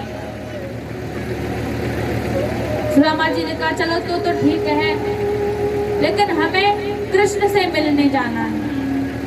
क्या आप हमें उनके पास ले सकते हो? उनका महल कहाँ है? वो कृष्ण रहता कहाँ है? सैनिकों ने कहा कि तुम उनके पास क्यों जाना चाहते हो? आपका उनसे क्या रिश्ता है? सुदामा जी ने कहा कि कृष्ण बचपन के हमारे मित्र हैं, इसलिए हम उनसे भेंट करने के लिए आए हैं, हम उनसे मिलना चाहते हैं। हम एक ही साथ गुरुकुल में पढ़े हुए हैं, इसलिए आज हम उनसे मिलने के लिए आए हैं। सैनिकों ने कहा, लेकिन तुम देखने से तो नहीं लगते कृष्ण के मित्र हो। पहले हम भगवान द्वारकाधीश से पूछ कर आए कि तुम कृष्ण के मित्र हो भी या फिर व्यर्थ में ही मिथ्या भाषण कर रहे हो। सुदामा जी द्वारपालों से हट कर रहे हैं कि मुझे कृष्ण के पास जाने दो, कृष्ण से मिलने दो, मैं उनसे भेंट करने के लिए आया हूँ। मैं बहुत ही निर्धन हूँ और अपनी व्यथा को कृष्ण को सुनाने के लिए आया हूँ और उनसे भेंट भी करूँगा। आज मैं बहुत दिनों बाद द्वारकाधीश से मिलूंगा, कृपा करके आप मुझे उनसे मिलने दीजिए। लेकिन सैनिक भगवान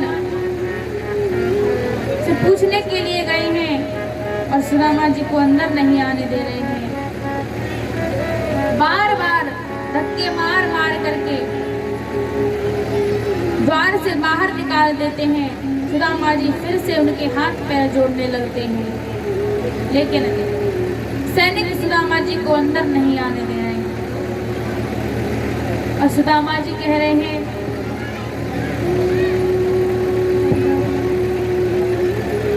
कि देखो देखो ये गरीबी का हाल, कृष्ण के दर पे विश्वास लेके आया हूँ। देखो देखो ये गरीबी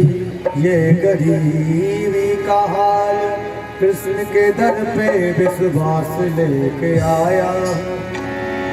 मेरे बचपन का यार है मेरा श्याम, यही सोच कर मैं आस लेके आया हूँ।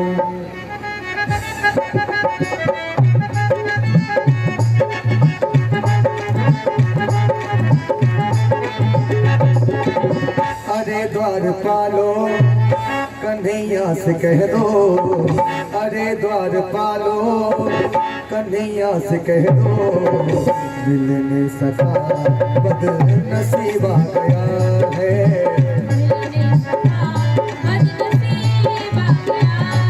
ओ भटकते भटकते न जाने कहाँ से, भटकते भटकते न जाने कहाँ से, तुम्हारे महल के करीब आ गया है।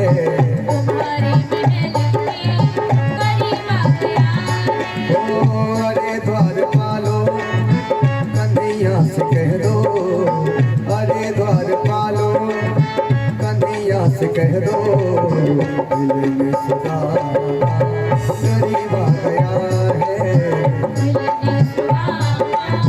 जय हो।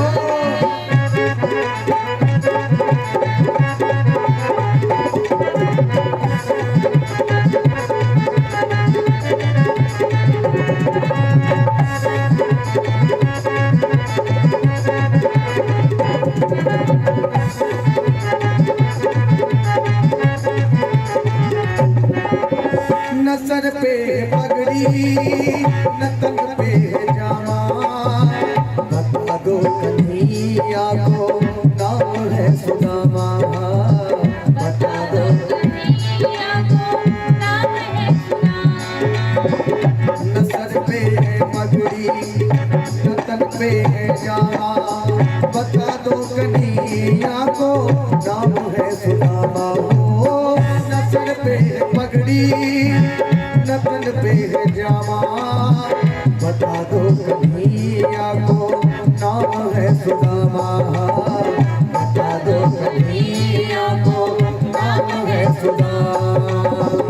तुम एक बार मोहन से जा कर के कह दो, तुम एक बार मोहन से जा कर के कह दो, मिलने सका नसीबा गया है। मिलने सका नसीबा गया है।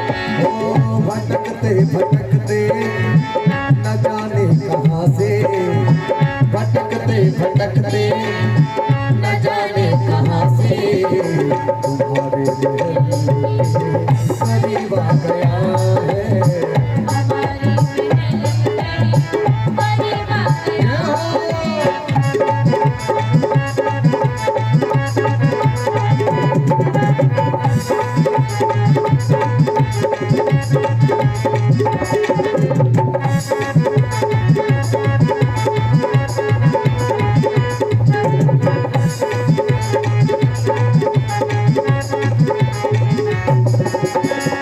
सुनते ही दौड़े चले आए मोहन, लगाया गले से सुदामा को मोहन। लगाया गले से सुदामा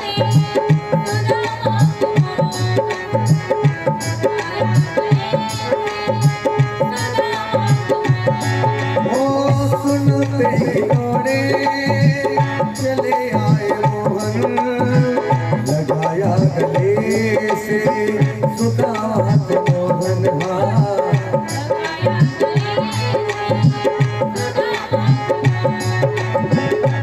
सुनते ही दौड़े चले आए मोहन, लगाया गले से सुदामा को मोहन। हो सुनते ही दौड़े चले आए मोहन, लगाया गले से सुदामा को मोहन।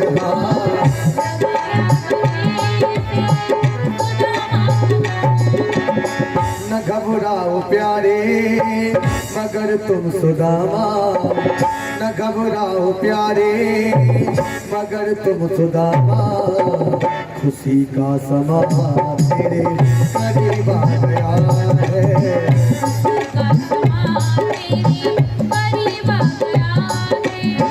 भटकते भटकते न जाने कहाँ से, भटकते भटकते न जाने कहाँ से, तुम्हारे महल के करीब आ गया है।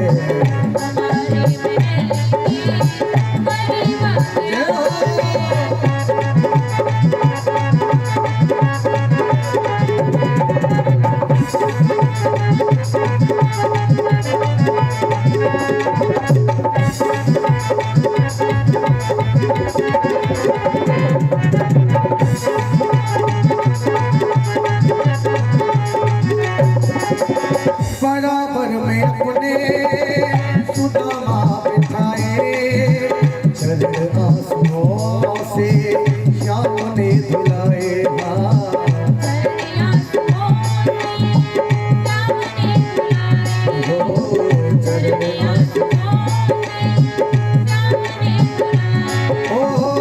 बराबर में अपने सुदामा बिठाए, चरण आंसुओं से श्याम ने धुलाए।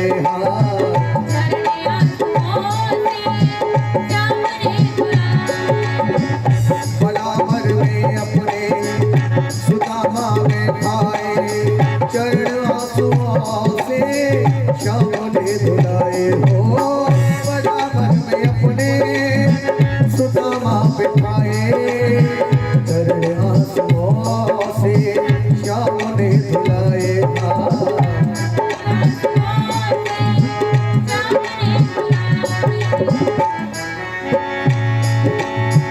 हुआ रुक्मणी को बहुत ही अचंभा, हुआ रुक्मणी को बहुत ही अचंभा, ये मेहमान कैसा अजीब आ गया है, ये मेहमान कैसा अजीब आ गया है।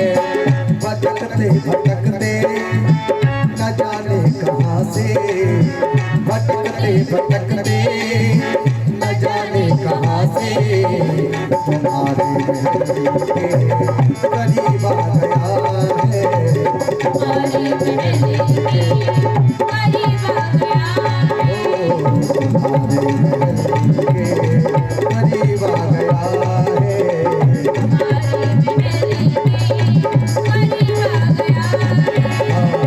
मेहमान कैसा अजीब आ गया है, अजीब आ गया है।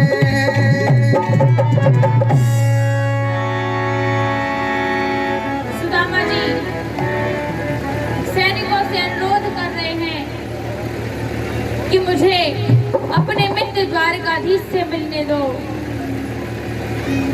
लेकिन सैनिक सुदामा जी को अंदर नहीं जाने दे रहे हैं। एक सैनिक भगवान के पास गया और भगवान से कहने लगा कि प्रभु द्वार पर एक पागल आया है और वो आपसे मिलने के लिए कह रहा है। किसी से पगाना जगा तन पे प्रभु आने को आहे बसों के ही ग्रामा। अनाज जातन में शीस पगाना जगातन में प्रभु जाने को आए बस के ही ग्रामा। होती फटी सी लटी डुकटी और आए वो पाना होती नहीं समा।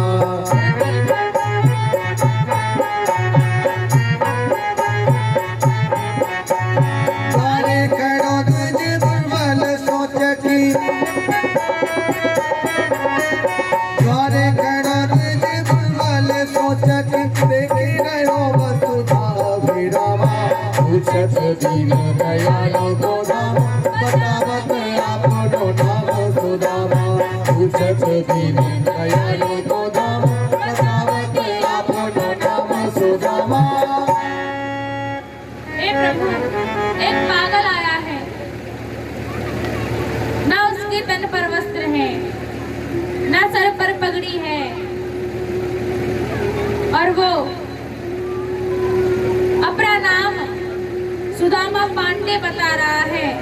सुदामा का जैसे ही भगवान ने नाम सुना, सिंहासन से कूद करके द्वार की तरफ दौड़ने लगे।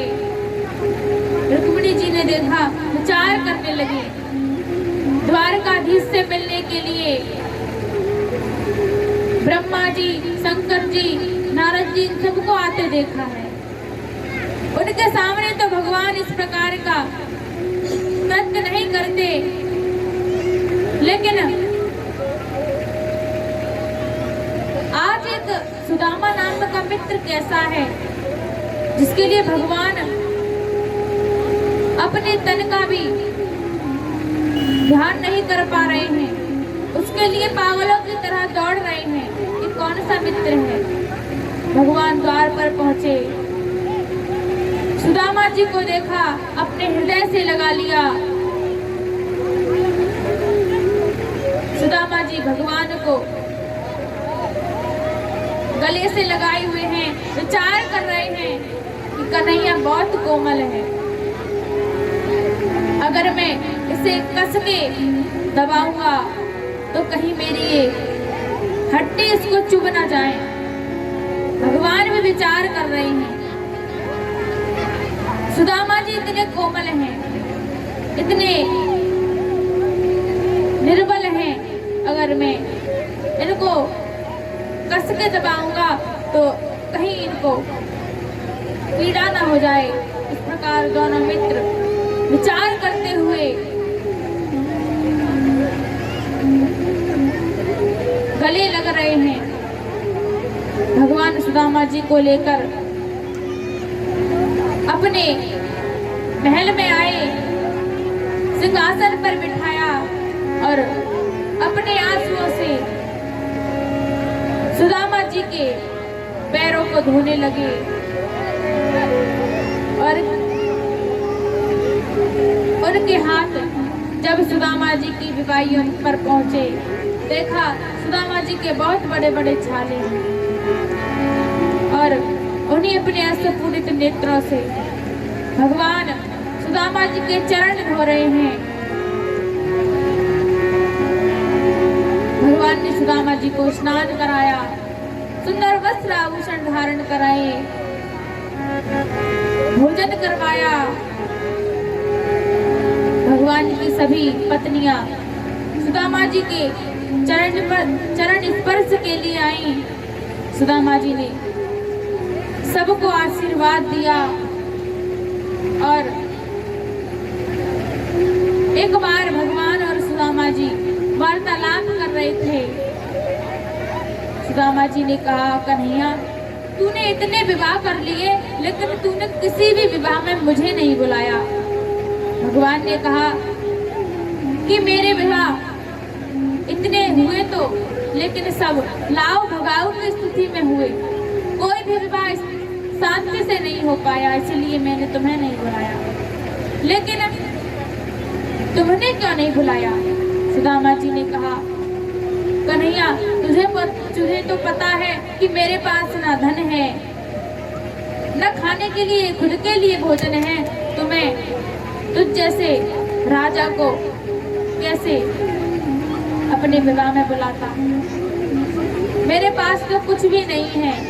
इस प्रकार से भगवान वार्तालाप कर रहे हैं। तब भगवान ने कहा कि भैया, भाभी जी ने मेरे लिए क्या रखा है? सुदामा जी ने कहा कि तेरी भाभी ने तो तेरे लिए कुछ नहीं रखा। तब भगवान ने कहा कि कहीं तुम मुझसे छुपा तो नहीं रहे, जैसे आपने गुरु माँ के दिए हुए चने को छुपा लिया था। क्या पता आप भाभी के द्वारा दिए गए इस तंदुल को भी खुद ही खाना चाहते हो। जो कुछ भी भाभी ने दिया है वो आप मुझे दे दीजिए। सुदामा जी बार बार मना कर रहे हैं और अपनी पोटली को कांख में छुपाते जा रहे हैं। भगवान ने जैसे ही देखा सुदामा जी इस पोटली को अपनी कांख में छुपा रहे हैं, तो भगवान ने उस पोटली को सुदामा जी के कांख से खींचा और खोल करके उन चीड़ों में से एक मुट्ठी खाई। सुदामा जी को एक लोक का राजा बना दिया। दूसरी मुट्ठी खाई, दूसरे लोक का राजा बना दिया। और जैसे ही तीसरी मुट्ठी खाने को हुए तो रुक्मिणी जी ने भगवान का हाथ पकड़ लिया कि हे स्वामी, आप ये क्या करने जा रहे हो? अपने मित्र को सारा राज्य देना चाहते हो और खुद भिखारी बनना चाहते हो। आपको पता नहीं है ये कौन है? ये वही ब्राह्मण है जिन्होंने आपकी छाती पर लात मारी थी। भगवान ने कहा, रुक्मिणी, लगता है आप भी भूल रही हो, ये वही ब्राह्मण हैं जो आपकी पत्रिका को मुझ तक लाए थे। इसलिए आप इनके बारे में ऐसा ना बोलें। भागवत जी में रुक्मिणी जी दूसरी मुट्ठी पर हाथ पकड़ती हैं, लेकिन संत तीसरी मुट्ठी में हाथ पकड़ाते हैं। भगवान सुदामा जी के साथ द्वारिका में रह रहे हैं। एक बार सुदामा जी ने भगवान से कहा, कन्हैया, अब हमें अपने घर चलना चाहिए। भगवान ने कहा, ठीक है। सुदामा जी जाने लगे। भगवान ने सुदामा जी से कहा, मित्र, ये आप आभूषण और वस्त्र पहन करके जा रहे हो, इन्हें यहीं पर उतार जाओ। आप इन्हें लेकर के जाओगे तो रास्ते में आपसे कोई ना कोई इन्हें छीन लेगा। सुदामा जी ने वस्त्र उतार के दे दिए। विचार करने लगे। पहले तो भेंट में कुछ दिया नहीं और जो वस्त्र थे उसे भी ले लिया। कम से कम इतने सुंदर वस्त्र तो पहने देने होते। भगवान ने सुदामा जी से वस्त्र पहना दिए, उतरवा लिए और जो पहने के आए थे वही वस्त्र सुदामा जी को पहना दिए। सुदामा जी बार बार पीछे देख करके जा रहे हैं कि कन्हैया हमें रोके और कहे हमको कुछ दे, कुछ भेंट दे, लेकिन भगवान सुदामा जी को विदा कर रहे हैं, मुस्कुराते जा रहे हैं और कह रहे हैं कि भाभी, आपने कहा था कि 1 मास 2 पाठ में 2 एकादशी होए और मेरे घर गोपाल जू नित्य एकादशी हो, लेकिन अब आपके यहाँ ऐसा नहीं होगा, क्योंकि अब मैंने आपके इस निर्धनता रूपी पुत्र को वहां से भगा दिया है। इसलिए अब आप सुखी रह सकती हो। सुदामा जी अपने घर पहुंचे, देखा जहां पर हमारी टूटी सी एक झोपड़ी थी, वहां पर तो सुंदर आलीशान महल खड़े हैं। विचार करने लगे, कहीं मैं दोबारा से द्वारका में तो नहीं आ गया। वहां पर सैनिकों से पूछा, अरे भैया ये कौन सी नगरी है? सैनिकों ने कहा कि इस नगरी का नाम सुदामा नगरी है। सुदामा जी ने कहा, लेकिन यहाँ पर मेरी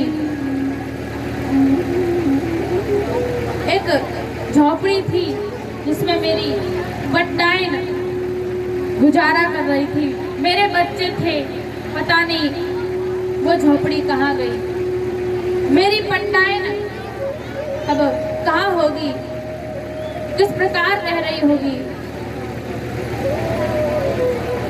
तब तक सुशीला जी बाहर निकल कर आई, कहने लगी, स्वामी आप बाहर खड़े हो, अंदर आ जाओ। सुदामा जी ने कहा, देखो कैसी औरत है, पर पुरुष को अपने स्वामी का रूप बताती है और कहती है अंदर आ जाओ, तुम कौन हो? सुशीला जी ने कहा, स्वामी मैं आपकी पत्नी सुशीला हूँ। सुदामा जी ने कहा कि मेरी सुशीला तुम जैसी नहीं थी जो परस पुरुष को अपने पास बुलाए, तुम सुशीला नहीं हो। तो सुशीला जी ने सारा वृत्तांत सुनाया। सुदामा जी उसी महल में रहने लगे और एक बार सुदामा जी ने कहा कि अब मुझे ये 56 भोग अच्छे नहीं लगते, अब मैं भगवान की आराधना के लिए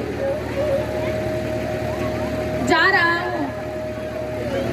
सुशीला जी भगवान को रोकने लगी, सुदामा जी को रोकने लगी, लेकिन नहीं रुके। तब भगवान ने आकर के सुदामा जी को समझाया। तब सुदामा जी सुशीला जी के साथ फिर से रहने लगे।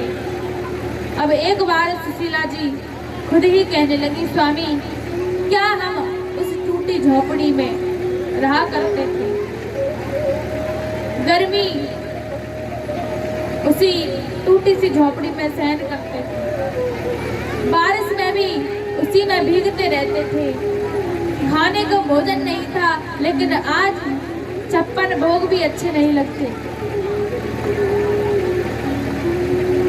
सुदामा जी ने कहा कि अरे सुशीला हम तो बहुत बड़े बन चुके हैं, इसलिए अब तो हमें कुछ अच्छा खाना खाना चाहिए जो कोई नहीं खाता हो।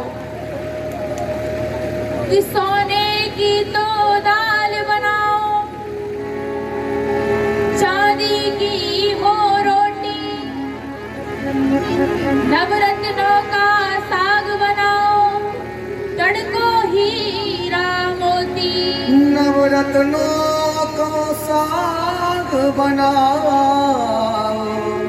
तड़को हीरा मोती। सुशीला अब तो हम बहुत बड़े बन चुके हैं, हमारे पास बहुत धन है, तो कुछ अच्छा खाना खाएं। सुशीला जी ने कहा, अरे स्वामी चाहे कितना भी बड़ा आदमी हो जाए, कितना भी बड़ा, जितना धन हो जाए, लेकिन उसे खाना तो केवल दाल रोटी ही है। सुदामा जी ने कहा, जब दाल रोटी ही खाना है तो इस संपत्ति का क्या करेंगे?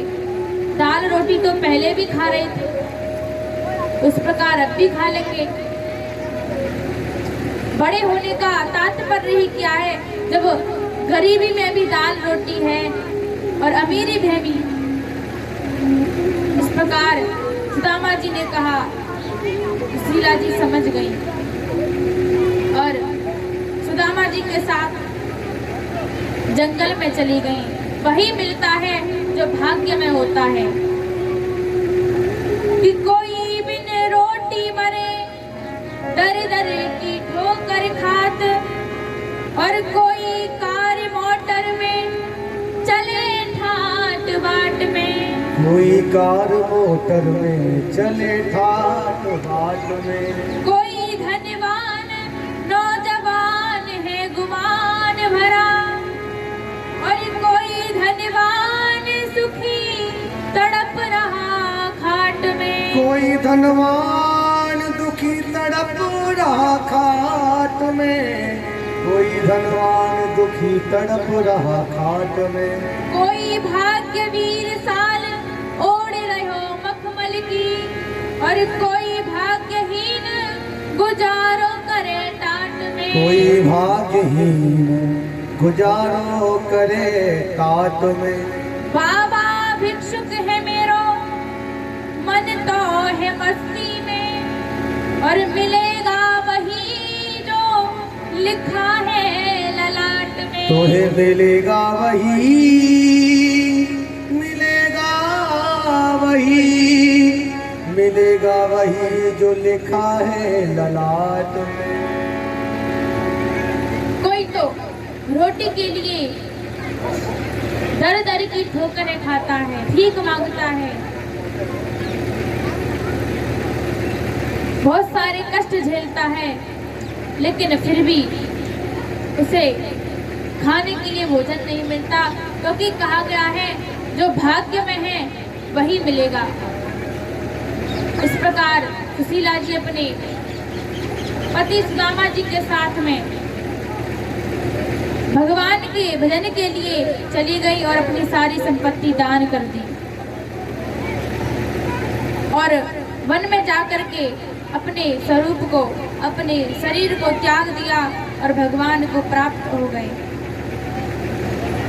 आगे भगवान ने वेद स्तुति का उपदेश दिया नारद जी को।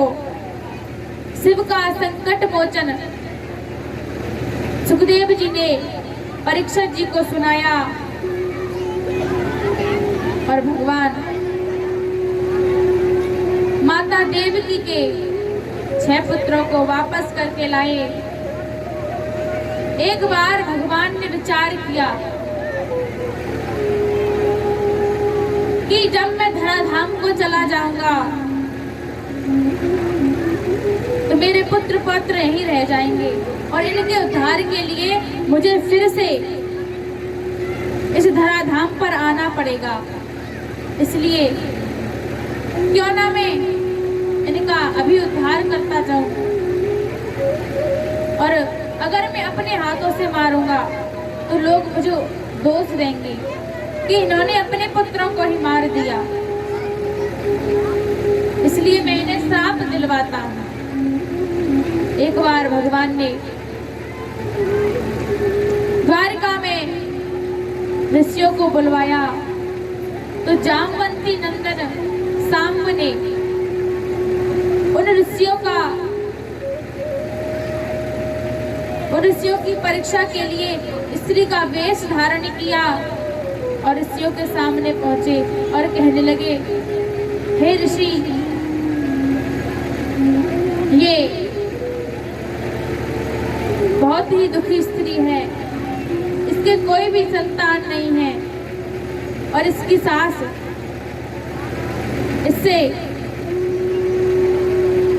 संतान मांगती है, कहती है कि जब तक संतान नहीं होगी तो घर में नहीं आने दूंगी, इसे घर में नहीं आने देती है, ये बहुत ही दुखी है। कृपा करके आप इसका भाग्य देखकर बताइए इसकी संतान होगी या नहीं। तब ऋषियों ने देखा, सब कुछ समझ गए, ये कोई नहीं बल्कि जामवंती नंदन सांब है। नेत्र खोले, कहा कि इसको ना तो पुत्र होगा और ना ही पुत्री होगी, इसके वस्त्रों के बीच से एक मूसल निकलेगा जो कि तुम्हारे कुल को श्राप नष्ट कर देगा, क्योंकि तुम हमारा परिहास करने के लिए, हमारी परीक्षा लेने के लिए हमारे पास आए थे, तो हम आपको ये श्राप देते हैं कि इस मूसल से तुम्हारा पूरा कुल नष्ट हो जाएगा। सभी भयभीत हो गए। जामवंती नंदन सांब अपने कक्ष में गए, वस्त्रों को उतारा, वस्त्रों के बीच से मूसल निकला, और उस मूसल को लेकर के उग्रसेन के पास गए। उग्रसेन ने उस मूसल को घिसवा दिया और उसका चूर्ण नदी में फेंकवा दिया। घिसते घिसते उसमें एक टुकड़ा रह गया था, उसे भी नदी में फेंकवा दिया। जो चूर्ण था वो बह बहकर एक किनारे पर इकट्ठा हो गया। वहीं पर एरका नाम की घास उत्पन्न हो गई। और जो मूसल का टुकड़ा था उसे एक मछली ने निगल लिया।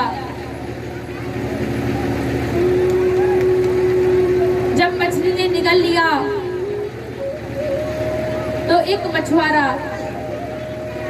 मछली पकड़ने गया, मछली को पकड़ा। जब उसे फाड़ा तो उसमें से एक मूसल का टुकड़ा निकला। उसको जरा नाम की व्याध को दे दिया। उसने उससे बाण बनाया और एक बार भगवान के सभी पुत्र पौत्र में झगड़ा हो रहा था, तभी वे सब उस घास को उखाड़ उखाड़ करके एक दूसरे को मारने लगे। बलराम जी वहां पर आए, सोचा विनाश काले विपरीत बुद्धि, अब इनका विनाश होने वाला है, इसलिए ये सब झगड़ा कर रहे हैं। सभी उस घास को एक दूसरे में मारने लगे, जिससे सभी का उद्धार हो गया और भगवान विश्राम कर रहे थे। तभी वहां पर जरा नाम का व्याध आया भगवान के पैर में। पद्म चमक रहा था। उसने सोचा ये किसी मृग की आंख है, तो उसने आंख समझ करके वह तीर मार दिया और वह बाण भगवान के पद्म में जाकर लगा और भगवान भी एक दिव्य ज्योति बनके अपने धाम को चले गए। इस प्रकार से भगवान अपने धाम को चले गए।